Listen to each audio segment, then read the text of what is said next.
এই হলো পদ্মা সেতু আমাদের। সাধারণের মতো রাষ্ট্রের একজন সাধারণ নাগরিক হিসাবে আমি রাষ্ট্রের একটি গুরুত্বপূর্ণ স্থাপনা দেখার জন্য আমিও সকলের মতো আমি ঘুরতে যাই ওখানে। তো ঘোরার মাঝ পর্যায়ে আমি দেখতে পাই যে এত গুরুত্বপূর্ণ স্থাপনা ওখানে পদ্মা সেতুর নাটবল্ট খোলা থাকে। তো নাটবল্ট খোলা থাকার পরে আমি এক পর্যায়ে ওখানে যারা দায়িত্বরত কর্মকর্তা টহল পুলিশ থাকে ওনাদেরকে আমরা আমরা ইনফর্ম করি।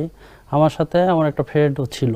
ইনফর্ম করার মাঝে মধ্যে ওখানে এতই লোক ছিল যে তারা বলল যে দেখেন আপনারা নিজ দায়িত্বে এটা লাগিয়ে রাখেন। তখন সেই ক্ষেত্রে আমার সাথে আমার বন্ধু ছিল যে এত বড় গুরুত্বপূর্ণ স্থাপনা সবার মতো আমরা সচেতন করার জন্য বাংলাদেশের প্রত্যেকটা নাগরিকেরই তো দায়িত্ব যে রাষ্ট্রের একটা স্থাপনা যখন থাকে এটা কিন্তু আমাদের দায়িত্ব যে আমরা এটা যে